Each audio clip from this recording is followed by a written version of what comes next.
Today, we're going to check on the Hibiscus Berry Green Tea Mead. Say that 3 times fast. Okay, world's longest name for a mead. Well, probably not. But what we're going to do is we're just going to take a reading on this, see where it's at, see what we're going to do next. Now, we do not see any bubble activity here. A little bit, actually. It is still bubbling. But we do see very faint bubble activity here. Coming up the sides. And normally, if you watch your fermentation, you'll see little tiny bubbles trickle up the side and then hit the Croissant line. And I see little microscopic groups of bubbles along the Croissant line, and Brian did see some bubbles on his side. Now, I always tell people, don't count bubbles. You know, the fact that this is going once every 12 seconds or every 14 seconds means nothing, okay? And the reason that being is bubbles can show that a fermentation is going, but they also can show off-gassing. They can also show temperature changes. Yeah. So there's a lot of things that bubbles show. The one thing that they don't show is that fermentation is happening or not. However, bubbles coming up from the bottom usually is a sign of still fermenting. But it could also be off-gassing. It could be gases trapped in the lees. So we don't take chances with things like that. That's why it's really important to take a reading. This is the first time this lid has come off since we made this, okay? I want that to be clear. We started this April 1st. April 1st of 2020. Today is May 12th of 2020. So it's been like 5, almost 6 weeks. And I am literally just going to reach in the middle, grab some. Oh, look at that color. And it's clearing. It's actually quite nice. We might actually take a little taste of this too. Because, you know, why not? For science. Okay, we got a little lift there. And we used 71 Beast in this one. That's Lalvin 71B for all of you that aren't in on the joke. We call it 71 Beast because I slipped one time and called it that, but it's a beast. It's just an awesome yeast. We love this. Okay, it is at 10... that looks like 10:48 right now. It started at 1.120. So I'm going to say this is not done. Okay, it's still got quite a ways to go, but let me grab a little glass. We'll just take a tiny sip. Okay, before people freak out, I'm going to pour this back in here because all of this was sanitized in The red bucket of sanitization!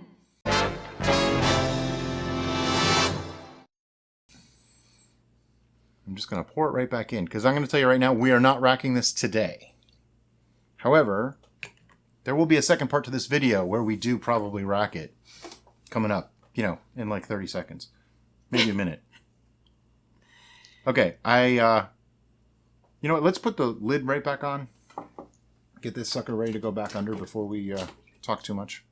At this point, being that this is still building and still working, I don't want to introduce more oxygen if possible. A little bit isn't going to hurt it because it is off-gassing and that sort of thing. But I don't want to introduce unnecessary oxygen. Okay? So, let's take a look at this. Clarity-wise, that is pretty clear. I'm actually a little surprised. Most brews don't clear that well after 5 weeks. It's not crystal clear, but it's nice. It's got a good clarity to it. On the smell, I do get a little bit of foot. It's a little green. Yeah. Yeah. It's a relatively high gravity. I mean, 1120 it's not a low gravity, so that could go up there. I'm expecting a lot of that off scent to dissipate with age. Let me tell you something, though. There's none of it in the taste. It has almost a spicy taste. Yeah, she didn't like that at all, did she? Mm. It's almost got a little bit of a spice kick to it. I'm not sure what that comes from, but you definitely get the hibiscus, the berry. The tea is adding a little bit of a mouthfeel, like a little pucker. Yeah. There's some tannins going on there. We used orange blossom honey, which I think really blended well with the berries and the hibiscus. Yeah. This is going to be really nice. It needs a little more fermentation though. Right now, it's a little sweet, almost cloyingly, just a little bit. If it got down to like 10:30, this is going to be wonderful. But like I said, I don't think it's done yet. I don't mind the sweetness, but I like sweet things. Yeah, so I mean, I could drink it like this, but I'd like to see it go a little bit But further. it does feel like it needs a little something to it. And maybe just simply aging and letting it finish out and getting rid of that greenness that's forefront. Once it degasses, I think a lot of that'll go away. Right. And I'm wondering, with the orange blossom and the hibiscus, if it might, in secondary, need just a little tiny punch of a citric acid note. Ooh. You don't think it already has a bunch of that? Tiny. I think it's got a high acidity already. I just feel like it's missing something, and again, that's why we let it sit for a while. Right. I think some of it'll round out. I see what you're saying though. There's something very strong, and there's something else that should be there that isn't. And I'm not sure if it's the tea hibiscus thing that's maybe throwing me off. I'm not sure. Just out of sheer curiosity, I just did the calculations for it. This is about 9.5% right now. So yeah, this has a ways to go. This should come out somewhere in the 13% or so range. It's just going slowly. It's okay. I don't mind that at all. Too many times people say, oh, it should be done in 10 days. No, here we are, 5 weeks, almost 6, and it's still going. I mean, you can see it's causing positive pressure. It's already still working. It's just working slow. Sometimes slower is better. I've learned this in baking. When you ferment bread over a longer period of time, it tastes better. So the flavors come from the fermentation. So let it ferment a little bit longer. You're usually going to be really happy about that. So we're just going to let this go another couple weeks, and then we'll take another reading, and you'll see that in about 5 seconds. On May 12th, it was at 1.048. Let's see where it's at today. All right, so I'm going to crack the lid, which this is the first time this has been open since May 12th of 2020. Kind of like a time capsule thing. And I'm going to use the Wine Thief, also known as a turkey baster, graduated cylinder, and a hydrometer to get the specific gravity. Can you just put your hydrometer directly into this vessel? Yes, if the vessel is tall enough. This one probably is not. Therefore, no, I cannot do that. I actually have high hopes for this. I think this should come... Oh, wow, it's clearing pretty well already. I think it should taste really good. The tea was incredible. And, mixed with honey, pretty much anything tastes better. So, except for kaffir lime leaves. If you don't get that joke, go watch any of our last, 5 bottling videos. Even if you got that joke, go watch them again. Okay, so it's dropped a little bit more. It's down to 1044, 1.044, which I'm going to do a quick calculation here. That brings it to about 10%. So it's off to a pretty good start. I think it still needs some more time. We are, however, going to rack this because from 1048 to 1044 over the course of a month, I'm pretty okay with calling this close to finished. And we'll find out how this tastes. So what we want to do is get this out of here and off the lease and into another container. Now, being that I don't know how big of a container we're going to need, I'm guessing it's going to be the 3-liter Carlo Rossi bottle. We're going to put it into a pitcher first, so we're going to end up racking it twice. All right, the racking process, as we like to do. We put our source vessel on Wibble, the white bucket of levitation, and we put the auto siphon about halfway down, put the other end in your pitcher. Make sure it is secure before you start pumping. Trust me. And once it gets going, let it go. See you in a couple minutes. So you might notice that it looks like we're about to bottle rather than just rack.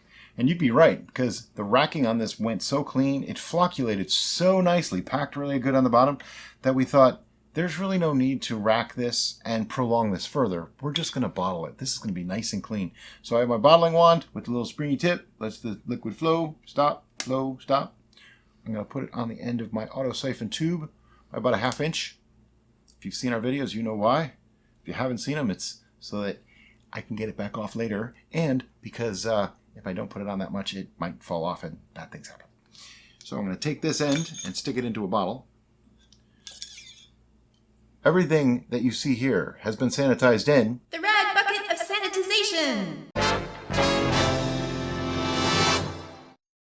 And I'm going to put this end in the pitcher. Now, because we did the full rack before, we know there's no sediment in there. We can just go right to the bottom.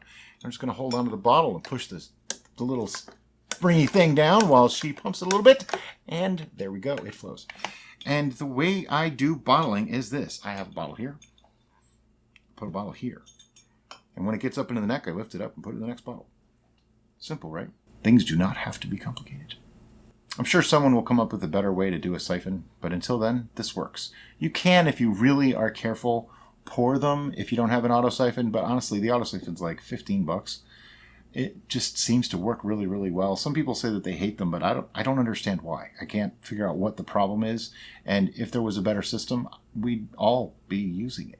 It just occurred to me, we make a lot of red meads. You ever think about that? This is bright red. Viking's blood is red. You know, we make a lot of red meads. Red is your favorite color. Yeah, but I didn't really think that would carry through into what flavors of meads I make. So we got 3 bottles, little taster, and there's maybe a glass left in there. Based on the smell alone, I have a feeling Derica's not going to have a problem polishing that off before the end of the day. But, you know, let's take a sniff. It smells really fruity. It has the same smell as the tea did earlier. It just carried right through. So that berry thing and the hibiscus. Hibiscus is just such a great, strong flavor for meads, I think. One of my favorites so far.